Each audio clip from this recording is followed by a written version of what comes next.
Hello বন্ধুরা, আশা করি সবাই ভালো আছো আর তোমাদের অনেক অনেক স্বাগত আমার চ্যানেলে।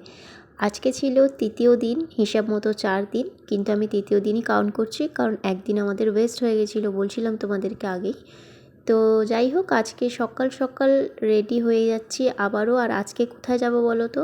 আজকে বেশি কোথাও যাওয়ার নেই, আজকে হচ্ছে আমাদের বাড়ি ফেরার দিন। আমরা টিকিট কেটেই এসেছিলাম, না হলে হয়তো আর একটা দিনও থেকে যেতে পারতাম, যেহেতু জানতাম না একটা দিন এইভাবে ওয়েস্ট হবে, না হলে হয়তো থাকতাম, কিন্তু কিছু করার ছিল না, আমাদের টিকিটটা অলরেডি করা ছিল বলে, জানো তো। তো এখানে সকাল সকাল বসে পড়েছি ব্রেকফাস্ট করতে। আর আজকে ব্রেকফাস্টে ছিল কিন্তু লুচি, তরকারি আর ডিম আর কলা। আর এখানের ব্রেকফাস্টটা তোমাদের আগেও বলেছি খুব ভালো, তোমরা অবশ্যই এখানে থাকলে এখানে সমস্ত কিছু ট্রাই করে, এই হোটেলের সমস্ত কিছু খুব আমার ভালো লেগেছে, তাই জন্যই তোমাদেরকে বারবার করে আমি বলছি। তো আজকে বাড়ি ফেরার দিন, সেই জন্য আগে দিয়ে প্যাকিং শ্যাকিং পুরো রেডি করে রেখেছিলাম, আগের দিনই গুছিয়ে রেখেছিলাম। আর যেহেতু আজকে টুকটাক পরবো সেইটুকু হাতের সামনে রেখেছি, আর যা তোলার সব তুলে দিচ্ছি। আর এরপরে জানো তো, আমরা এখন ডাইরেক্ট বেরাবোও না, আমরা আর একটা স্পট যাব। আমাদের যেহেতু হোটেলের থেকে খুবই কাছে এটা, তো ভাবলাম যে এটা কেন মিস করব, এটাও ঘুরেই যাই। এমনি আরও দু একটা ভেবেছিলাম যাব, সেইগুলো তো আর সময়ের জন্য হয়ে উঠলো না। তো এই আর একটা স্পট আছে, সেটা হচ্ছে বাতাসিয়া লুপ। তো আজকে সেখানে যাব ভেবেছি। তো সেই জন্যে সব আর কি একটু একটু তাড়াতাড়ি উঠেছি, নর্মাল দিনগুলো যেরকম উঠি তার তুলনায় একটু তাড়াতাড়ি উঠেছি আজকে। আর সত্যি কথা বলতে জানো তো, খুব খারাপ লাগছে। এটা বলাটাও ঠিক না, কারণ এটাই তো জীবনের নিয়ম বলো, একটা জায়গায় কি সবসময় থেমে থাকলে হয়? যাব, আসবো, ঘুরবো, এটাকেই তো বলে জীবন বলো। তো এখন এই যে এটাও রেডি করে নিলাম। আর আজকে জানো তো, আমি অনেকটাই সকালে উঠেছি, আজকে উঠেছি 5টার সময়।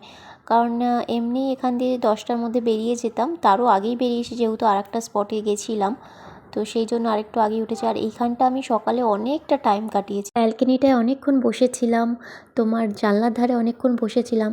আসলে বাইরের ভিউটা এতটাই সুন্দর আর প্রকৃতি এতই সুন্দর। আর সবথেকে বড় কথা কী বলো তো, আমরা রেগুলার তো এরকম দেখতে পাই না, যখনই দেখার সুযোগ পাই মন ভরে সেটাকে উপলব্ধি করি। আর এই জায়গাটা আমি একটু বেশ ঘুরছিলাম, অনেকটাই হাতে টাইম ছিল বলে, তাই জন্য এখানটাও একটু টাইমটা কাটিয়ে নিয়েছি। সত্যি বলতে একদমই আসার ইচ্ছা করছিল না, আগে দিয়ে হয়তো আমার বাস না বুক থাকলে আমি হয়তো আর একটা দিন থেকেই যেতাম। তো এই যে এখন লাস্ট টাইমের মতো তোমাদেরকে দেখিয়ে দিচ্ছি। এইখানে তো আমি তো ভীষণ সুন্দর সুন্দর মেমোরি নিয়ে যাচ্ছি, তোমরাও কিন্তু অবশ্যই এইখানেও যদি নাও আসো এই হোটেলে, কিন্তু দার্জিলিংয়ে ঘুরে যেও, তোমাদেরও ভালো লাগবে।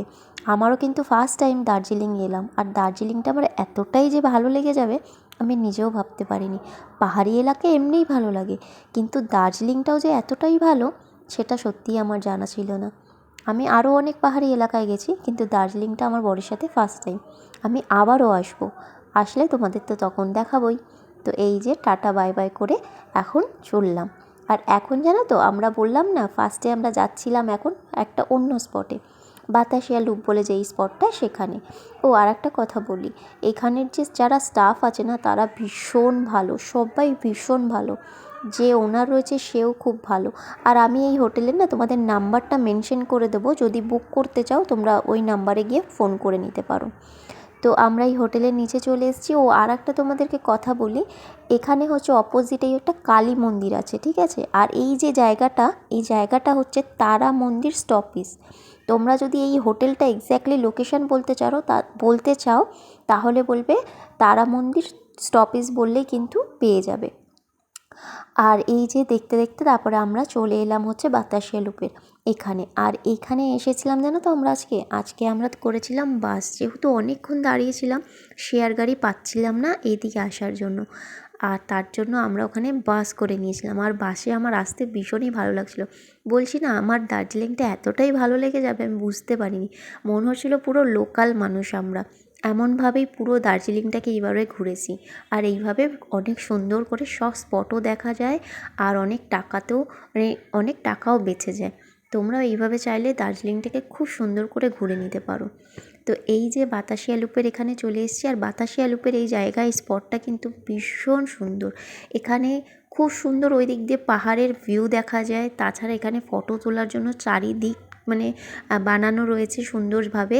আর তাছাড়া এখানে হচ্ছে তোমার টয় ট্রেনের একটা মানে যায়, এখান দিয়ে জয় রাইড বলে একটা কিছু আছে, সেটাও এখান থেকেই কিন্তু করানো হয়। আর তাছাড়া এখানে অনেক যে যেরকম শপিং টপিং করতে চায় সেরকমও কিন্তু করতে পারবে। আমার বরই এখান থেকে শপিং করেছে, আমিও চেয়েছিলাম বাট আমার পোষায়নি বলে আমি আর নিইনি। তো এখন চললাম হচ্ছে ওর জন্য জিনিস দেখতে। আর এখানে না তোমাদের যেরকম যা লাগবে সব পেয়ে যাবে, কিন্তু হ্যাঁ একটু দামটা বেশিই বলে ওরা, সেই জন্য তোমাদেরকে একটু বার্গেনিং করেই নিতে হবে। আমিও করেছি, কিন্তু খুব বেশিও করা যায় না, ওদেরও তো একটা প্রফিট রাখবেই না, যেহেতু আমরা ট্যুরিস্ট আমাদের থেকে তো একটু বেশি নেবেই। আর এখানে কিন্তু আমার বেশ অনেক কিছু নিয়েছিলাম, চাবির রিং থেকে নিয়ে অনেক কিছুই, এমনকি চা পাতাও নিয়েছিলাম। আর এই যে হচ্ছে আমার বর এখানে ওর সোয়েটার দেখছে, আর এখান থেকেও একটা সোয়েটার কিনেওছে, ও এটা ইউজও করেছে এই ঠান্ডার মধ্যে, খুব ভালো সোয়েটারটা। এমনি এখানে যেই জিনিসটা দেখলাম, যেই জিনিসটা নেবে ভালো জিনিস। আর ওইদিকে আমার ওইদিকে একটা জ্যাকেট পছন্দ হয়েছিল, কিন্তু আমি আর নিইনি, ভীষণ দাম বলছিল, পরের অন্য সময় নিয়ে নেব। আর এই যে এখান থেকে নিয়ে নিয়েছি চা পাতা, বাড়িতে লোকজন আছে তাদেরকেও তো দিতে হবে, তাই জন্য নিয়ে নিয়েছিলাম। আর তোমাদেরকে যেটা বলছিলাম, এখানে না, এখানে দেখতে পাচ্ছ ওই যে টয় ট্রেন আছে, এখান থেকে কিন্তু টয় ট্রেনের ঘোরায়, আমি ঠিক বলতে পারবো না এখান থেকেই ছাড়ে না ঘুম স্টেশন থেকে ছাড়ে, কিন্তু একটা জয় রাইডের কিছু একটা আছে, সেটা কিন্তু আমরা চড়ার ইচ্ছা ছিল, কিন্তু সময়ের মানে কম ছিল বলে আর করতে পারিনি, না হলে এটাও তোমাদেরকে দেখাতাম কেমন লাগে। দেখে তো বেশ ভালো লাগছে, ভেতরটাও ভীষণ সুন্দর লাগছে, তো সেটা তো আর হলো না, পরের বার ট্রাই করব। তো এই যে এখন আমরা দুজনে চললাম। আর জানো তো আমাদের লাগেজটা হোটেলের ওখানেই রেখে এসেছিলাম, যাওয়ার সময় হোটেলের ওখান থেকে লাগেজটাকে নিয়ে তারপরে আমরা আবার আমাদের বাড়ির পথে চললাম। তারপরে এখন আমরা ফার্স্টে চলে গেছিলাম, এই যে এটা ছিল আমাদের হোটেল, এখন ওকেও টাটা বাই বাই করে চলে যাচ্ছি। ফার্স্টে বাতাসিয়া লুপ থেকে তারপরে আমরা চলে গেছিলাম আমাদের লাগেজটাকে নিয়ে মল রোডের ওখানে একটা গাড়ি পার্কিং আছে সেখানে, আর ওখান থেকে শেয়ার গাড়ি করে আবারও আমরা এখন চললাম শিলিগুড়ির জন্য। আর তোমাদেরকে তো আগেও আমি বলেছি, শিলিগুড়ি থেকে দার্জিলিং আসতে বা দার্জিলিং থেকে শিলিগুড়ি আসতে 300 টাকা করে নেয় পার পার্সনের কথা বলছি এটা আমি। আর যদি ফ্রন্ট সিট চাও তাহলে একটু বেশিই নেয়, আরও 50 টাকা হয়তো এক্সট্রাই চাইবে। তো আমরা এই যে যেতে যেতে আর একটা একটু দাঁড়িয়ে পড়েছিল একটা জায়গায় খাওয়ার জন্য, তো সেখানটা দাঁড়িয়েছিলাম। আর এই যে জায়গাটা দাঁড়িয়েছিল খুবই ভালো লাগছিল, মানে এদের লোকাল যে দেখো কত সুন্দর সবজি মবজি নিয়ে কি সুন্দর বসেছে, দেখতে কত ভালো লাগছে, তার মধ্যে পাহাড়ি এলাকার একটা সুন্দর অ্যাম্বিয়েন্স। আর এখান থেকে নিয়ে নিয়েছিলাম 1 প্লেট মোমো, আর মোমোটা এতটাই সুন্দর বানিয়েছিল যে কি বলি, যদিও এদের স্পেশালিটি হচ্ছে মোমো, মোমোটা এরা সবসময় ভালোই বানায়, কিন্তু ভীষণ ভালো ছিল। তো ওখান থেকে তারপর আর টুকটাক খেয়ে নিয়ে এখন আবারও চললাম আমরা আমাদের বাড়ির পথে।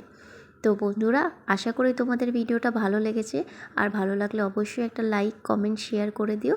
তো চলো আবার নেক্সট কোনো ভিডিওতে দেখা হচ্ছে, টাটা।